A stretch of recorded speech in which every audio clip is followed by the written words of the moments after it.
আসসালামু আলাইকুম সুপ্রিয় দর্শক। আজকের এই গল্পটি এমন একজনের যার দুয়া তাহাজ্জুদের নমাজে কবুল হয়েছে এবং তিনি তার ভালোবাসাকে পুনরায় পেয়েছেন। গল্পটি শেয়ার করছি তারই আলফাজে। আসসালামু আলাইকুম দিদি, আশা করছি ভালো আছেন আপনি। আমার গল্পটি এইরকম আছে যে আমি 4 বছর থেকে রিলেশনশিপে ছিলাম আর আমরা দুজনে একে অপরের সঙ্গে অনেক লয়ালও ছিলাম আর আমাদের নিয়ত ছিল বিয়ের। বাস প্রবলেম এখানে ছিল যে আমি ওই ছেলেটা থেকে এজে বড় ছিলাম, কিন্তু ওর কোনো প্রবলেম ছিল না আমার এজ নিয়ে। ও এটাকে প্রিয় রসুলের সুন্নত বলে মেনে নিয়েছিল। অনেক ভালোই চলছিল আমাদের সম্পর্কটা, আমরা অনেক খুশি ছিলাম। তারপর আমাদের সম্পর্কটাতে নজর লাগতে লাগলো আর অনেক মানুষও তো আমাদেরকে আলাদাও করতে চাইছিল। এমনকি ওর ফ্যামিলিও আমাকে অ্যাকসেপ্ট করতে চায়নি, কারণ আমি ওদের ছেলে থেকে বয়সে বড় ছিলাম। কিন্তু ওদের ছেলের ভিতরে আল্লাহ তাআলা আমার প্রতি এত ভালোবাসা দিয়েছিল যে ওর ছেলে আমাকে কোনোদিনও ছাড়তে চায়নি। এই তো গেল বছরের কথা, 23 তারিখ এপ্রিল মাসে ওর বার্থডে ছিল। আমি অনেক খুশি ছিলাম। আবার এপ্রিল মাসে রমজানও ছিল আর আমরা প্ল্যান করেছিলাম যে ওর একটা বন্ধুর বাড়িতে ইফতার করব, সব বন্ধু এবং তার মা। তারপর ওখানে কেক কাটিং হবে। ওই দিন 22 তারিখ সন্ধ্যার দিকে ইফতার প্ল্যানিং ছিল। তারপর 23 তারিখ এপ্রিল স্টার্ট হয়ে যাবে, তো আমাদের ওখানেই সেলিব্রেট করার কথা ছিল। তো আমি যেমনটা বলেছিলাম যে কিছু লোক আছে যারা আমাদেরকে আলাদা করতে চাইছিল। জানি না সেদিন কি হয়েছিল, তাকে কে কী করেছিল বা বলেছিল সেটা আল্লাহ তাআলাই ভালো জানেন। কে কী হয়েছিল সেই সময়।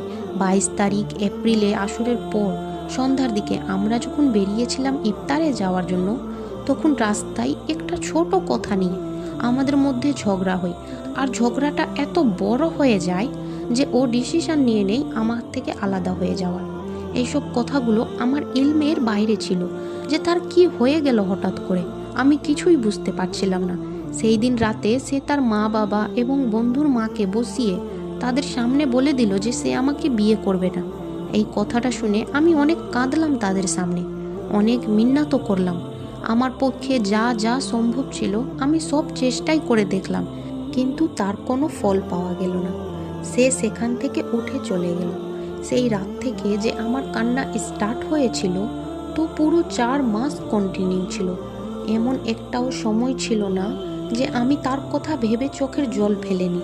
এমন কোনো সময় ছিল না যে আমার চোখ শুকনো ছিল, কারণ আমি তাকে অনেক ভালোবাসতাম।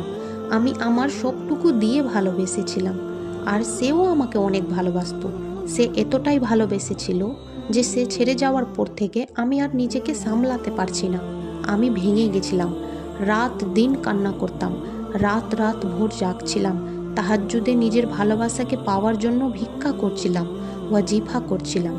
আমি এমনটা অনুভব করছিলাম যে তাকে ছাড়া আমার জীবনটা শূন্য। সে না তো কেউই না। কিন্তু তাহাজ্জুদ যখন আমি রেগুলার পড়তে লাগলাম, তখন আল্লাহ তাআলা আমার মধ্যে সবর দিতে লাগলো। যখন আমি আল্লাহর কাছে ওকে চাইছিলাম না, তখন শয়তান আমার মধ্যে এমন আশা দিত যে সে আমাকে ছেড়ে গেছে অন্য মেয়ের জন্য, সে অন্য মেয়ের সাথে কথা বলছে, তার অন্য মেয়ের প্রতি এখন টান হয়েছে, সে আমার কথা একটুও ভাবে না। শুধু এইসব চিন্তা ভাবনা আসতো আমার মধ্যে। তারপর যখন আমি তাহাজ্জুদ করতে লাগলাম, আল্লাহর কাছে আমি আমার সব কষ্ট বলতে লাগলাম, তখন আমি অনুভব করতে লাগলাম যে আল্লাহ আমাকে চাওয়ার তৌফিক দিয়েছে, তো আমি যা চাইবো তা তো অবশ্যই পাবো। আমি কন্টিনিউ তাহাজ্জুদ করতে লাগলাম। নামাজে লুকিয়ে লুকিয়ে কান্না করতাম। প্রত্যেক দিন তার ডিপি, তার স্ট্যাটাস, ইনস্টা সব চেক করতাম, কিন্তু কিছুই দেখতে পেতাম না, কারণ সে আমাকে সব কিছু থেকে ব্লক করে দিয়েছিল। আমার এমন মনে হতে লাগলো যে আল্লাহ তাআলা আমার কথা শুনেই না, আমার দোয়া কবুলই করছে না। আমি এত নামাজ, তাহাজ্জুদ, ওয়াজিফা সব করছি, বাট কোনো পরিবর্তনই হচ্ছে না আমার লাইফে। তারপর একদিন তাহাজ্জুদে আমি তো পুরোপুরি ভেঙে পড়েছিলাম। আমার মুখ থেকে কথা বেরোচ্ছিল না।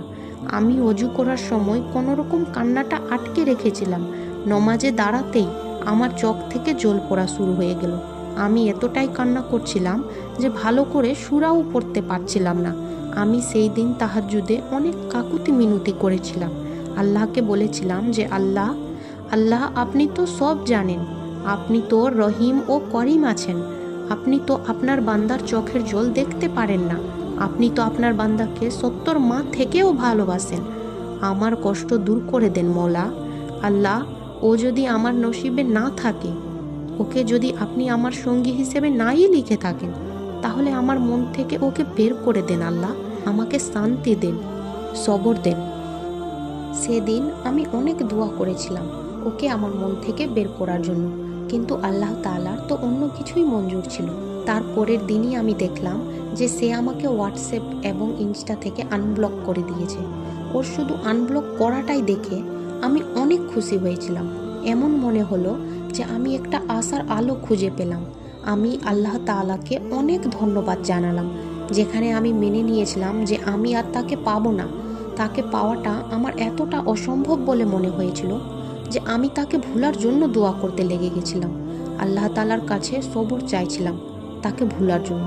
সেখানে আমি একটা আশার আলো দেখতে পেলাম। তাহাজ্জুদের প্রতি দিন দিন আমার ভালোবাসা আরও বেড়ে গেল। তারপর একটা মাস এমন আসলো যে আমি তার ডিপি, ইনস্টা আইডি এসব দেখে খুব খুশি হতে লাগলাম। এমন মনে হতো যে সে আমারই জন্য স্ট্যাটাস দিচ্ছে।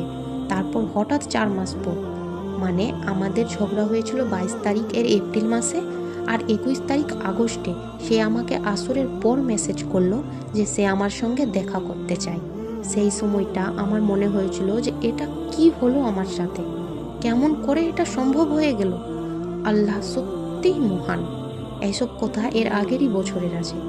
তারপর আমরা সেই দিনই সন্ধ্যায় দেখা করলাম, যেদিন সে আমাকে মেসেজ করেছিল। সে আমাকে বলল যে আমার যাওয়ার পর তার সব বন্ধুও তাকে ছেড়ে চলে গেছে। ও নিজেকে অনেক একা ফিল করত। এমন কোনো দিন নেই যে সে আমার কথা মনে করেনি, সে আমাকে নিয়ে ভাবেনি। সে বলল যে আমাকে ছেড়ে দেওয়াটা তার অনেক বড় ভুল হয়েছে। তখন আমার মনে হলো যে আমি এখানে যখন তার জন্য কাঁদতাম, তাকে মিস করতাম, নমাজ পড়তাম, তাহাজ্জুদ পড়তাম, সেখানে আল্লাহ তার মনে আমার প্রতি আরও ভালোবাসা জন্ম করছিল। এটা সত্যি, খোদার ঘরে দের থাকে কিন্তু অন্ধকার থাকে না। আজ আমরা আলহামদুলিল্লাহ সাথে আছি, আর অনেক অনেক অনেক খুশি আছি। এখন চেয়েও কেউ আমাদের মধ্যে ঝগড়া করাতে পারবে না, কেননা আল্লাহ তাআলা ওর মনের মধ্যে আমার প্রতি প্রচুর ভালোবাসা ভরে দিয়েছে। ও শুধু আমার কথাই বিশ্বাস করে, আমাকে অনেক ভালোবাসে, আমার কথার সম্মান দেয়। তাকে দেখেই মনে হয় যে আল্লাহ তাআলা ওকে শুধু আমার জন্যই পাঠিয়েছে। আল্লাহ তাআলাকে কোটি কোটি ধন্যবাদ, তাকে আমার লাইফে পুনরায় আরও ভালো করে পাঠানোর জন্য। সত্যি তাহাজ্জুদের দোয়া মুয়াজ্জির রূপ নিয়ে কবুল হয়। যদি আপনিও কোনো কিছু মন থেকে পেতে চান, তাহলে তাকে আল্লাহর কাছে তাহাজ্জুদের দোয়াই চান। তাহলে দেখবেন আল্লাহ তাকে বেহতার না বেহতারিন বানিয়ে আপনাকে দিবেন। তাহাজ্জুদের তৌফিক শুধু ভাগ্যবানদেরকেই দেন আল্লাহ। আপনি যদি তাহাজ্জুদে কোনো কিছু চাইছেন আর সেই জিনিসটা পেতে দেরি হচ্ছে, তবুও আপনি হার না মেনে সেই জিনিসটাকেই চাইছেন, তখন বুঝে নেবেন যে আল্লাহ তাআলা সেটাকে অবশ্যই দিবেন। আমারও ব্রেইনে শয়তান ভরে দিয়েছিল যে এটা অসম্ভব, এটাকে কখনো পাওয়া যাবে না, কিন্তু আমার বিশ্বাস ছিল আমার দোয়ার প্রতি। আর দেখুন, আল্লাহ তাআলা আমার বিশ্বাসের একটা ভালো উপহার দিয়েছেন আমাকে, আমার ভালোবাসার রূপে। এই যে তুমি তাহাজ্জুদের দোয়া করছো, এটা তো তুমি নিজে থেকে পাওনি, এতে আল্লাহর রাজি সামিল আছে বলেই তো তুমি তাহাজ্জুদের নামাজ পড়ছো। ও যাকে চাইবে শুধু সেই তাহাজ্জুদের সাজদা পাবে। তাহাজ্জুদের একটা সাজদা অনেক মূল্যবান, কেননা এই সময় আল্লাহ প্রথম আকাশে থাকে আর বলে, কি কেউ আছো যে আমার কাছে চাইবা আর আমি তাকে দিব? বলো, এর পরেও কি আর তোমার কোনো দলিলের দরকার আছে? আল্লাহ বলে দিল না যে ও তোমাকে দিবে, বাস তুমি সঠিক সময়ের অপেক্ষা করো। তাহাজ্জুদের সময় তোমার চোখ থেকে বয়ে যাওয়া জল নিজেই এই কথার প্রমাণ দেয় যে তোমার দোয়া কখনো বিফল যাবে না। আরে আল্লাহ তো অনেক নরম মনের আছেন, যে এক ফোঁটা চোখের জল থেকেই রাজি হয়ে যান। আর তুমি তো কেঁদে কেঁদে দোয়া করেছো, আল্লাহ অবশ্যই কবুল করবেন তোমার দোয়া, ইনশাআল্লাহ। যখন সব কিছুই আল্লাহর হুকুম থেকে হয়, তাহলে তোমার তাহাজ্জুদের সময় উঠে যাওয়া ফালতু কেমন করে হতে পারে? ফরজ নমাজ ব্যতীত নফল নমাজের মধ্যে শ্রেষ্ঠতম নমাজ হচ্ছে তাহাজ্জুদ। তাহাজ্জুদ এমন একটি নামাজ যে নমাজে ডাকার জন্য মুয়াজ্জিন নয়, স্বয়ং আল্লাহ তাআলা নিজেই প্রথম আসমানে আসেন। তাহাজ্জুদ সালাতে যে দোয়া করা হয় তা এমন একটি তীরের মতো যা কখনোই লক্ষ্যভ্রষ্ট হয় না। তাহাজ্জুদ প্রতিদিন না পারলেও সপ্তাহে অন্তত একদিন তাহাজ্জুদ নামাজ আদায় করার চেষ্টা করুন। নিজের অবস্থার পরিবর্তন দেখে নিজেই অবাক হয়ে যাবেন ইনশাআল্লাহ।